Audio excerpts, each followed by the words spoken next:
Hey, I just saw Black Phone 2 and I want to talk about it. Now, yesterday I rewatched the first Black Phone so it'd be fresh in my bean, and that movie slaps hard. That's a really good movie. If you haven't seen the first Black Phone, I highly recommend checking it out.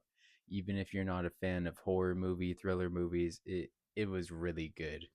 Now, if you haven't seen the first one, it's about a dude that gets kidnapped by some psycho and he escapes in uh I'm not gonna spoil it too much, but it's like a kidnap thriller with supernatural elements. It's probably the best way to describe it, and it's really good movie. It's a really good movie. Check it out, please. Now, I was not expecting to ever be making this video because one, I haven't reviewed the first Black Phone, and two, because the first Black Phone was a standalone movie. We weren't supposed to be getting no sequel for that movie. Absolutely not. That's like getting a sequel for Oppenheimer. You just don't do it. Why'd you do this? But they did do it, and I watched it, and it was pretty good. I thought it was pretty good. I enjoyed the movie start to finish. Not really any complaints, only like one small thing, but that's about all my complaints. I would talk about that in a minute. First, I want to talk about what's different from the first movie and how it kind of all played out. There, I'll drop a spoiler warning when I get there. So if you don't want to be spoiled and hop off the video now, it's a good movie. Check it out and come back, please. All right, all right. So in the second movie, the sequel, we do a time skip to the future. Finney is now 17 and it deals with his trauma, and the actor really killed it. It was showing that he is still hearing things. He sees the grabber in in real life, like he pretty much has schizophrenia at this point. Like he's seeing things that aren't there. It's like he just has like this devil on his shoulder, like taunting him. He's hearing phones ringing. He's picking up. I can't help you, and then he hangs it up right away because he's done. He doesn't want to deal with that. And I think the way it was written and showed off was pretty good. I thought it was really good. I thought the actor, his name is Mason Thames. He did a pretty good job of everything here. The whole movie did a pretty good job at acting. So we're in the future now, but here's where the first thing starts to differentiate itself from the first movie is that Finney, the dude, is no longer like really the main character. He gets pushed into a supporting role. It is now his sister Gwen with the dream with clairvoyant abilities. She is now the main character. And I was completely fine with that because, he killed the dude. What are we going to do now? He's going to come back as a ghost and he's going to mess with the sister's dream powers, dude. It's like Insidious when they're going to the further.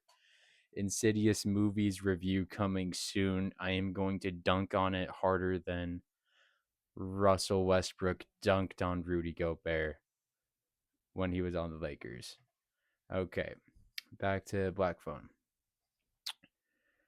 I forgot what I was saying. So Gwen is messing with the grabber is messing with Gwen in her little dreams, and the way her dreams are portrayed is pretty strange. At the start, like you can tell she's dreaming because the camera effects change. It goes from like in normal movie you would be watching to be like an older film. Like I don't know what it's called, but like you can see like pixels and stuff moving around. It just looks like it's film.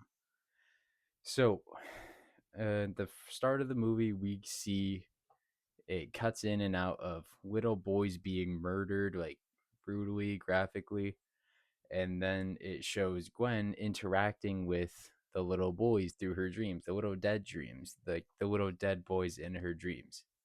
And then she's trying to help put their souls to rest. And this is where one of my pet peeves with the movies come. They ripped it off from Coraline. If you say they're not, you're lying. That is straight from the end of Coraline, and if you say anything other than that, I will beat the shit out of you. Okay. But yeah, so it shows the kids being murdered, and then we're trying to free their spirits. And then this is where they approach a new character that was just introduced. They're in a camp, by the way. I didn't mention that. They're up in the mountains in a camp where it's all frozen over, and there's only like four other people, four or five. So they talk to the head of the camp about like they're trying to get to the bottom of this without like letting them know that they're here to do this instead of be like a camp counselor. So they're talking to some like white Christian Karen lady, and the back and forth between Gwen and I'll pull up her name here. Um Barbara was really good. It was really funny. It was getting laughs in my theater at least. Um yeah, so there she did that, and then some middle stuff happened. I don't want to break down the entire movie. That someone will make a different video about that. But then we show it gets shown that Gwen is fighting with the grabber in her dream, but when she's in her dream, I she is sleepwalking. So even though she's dreaming and sleeping, like her body's doing it. Like it's not like a full on astral projection thingy. It's like you dream you go to the dollar store. Your whole body is like actually moving to the dollar store. And that seems to be how it works for the most part. So in her dreamscape, she actually fights the grabber, and that's when the whole cast pretty much walks in on her fighting the grabber. But she is sleepwalking and she's fighting a ghost that isn't there. So all these normal people see like her like levitating and like being bashed against walls and being cut open and shit. And I thought that was really good because you don't really see that too much, you know. Most times something like this happens in like a paranormal movie. Like they'll call someone and be like, no, this can't be. Or they'll just believe them way too quick. But this time they actually have solid evidence that it's real. So pr- props to them. That was pretty dope. So after this, everyone's on board, and she tells them like we're gonna find these kids. And then the one guy that wasn't there, she's like saying he was wearing this and this and this, and he's like, only myself. The police had that information. I believe you. So everybody's on the same page. They're all out to do one thing, and that is set the children free, just like they did in Coraline, not letting that go. So a bunch of other stuff happens. I'm not getting into spoilers, and this brings me to the second pet peeve. Okay, this minor spoiler. No, this is a huge spoiler. Click off the video. The bodies are at the bottom of a frozen river, and a dude jumps into this frozen river head first. He dives in. He it is nighttime. He can't see anything. He goes to the bottom. He pinpoints exactly where the barrel is. He grabs the barrel. He swims upwards to the little pinhole ice entrance, and it gets out.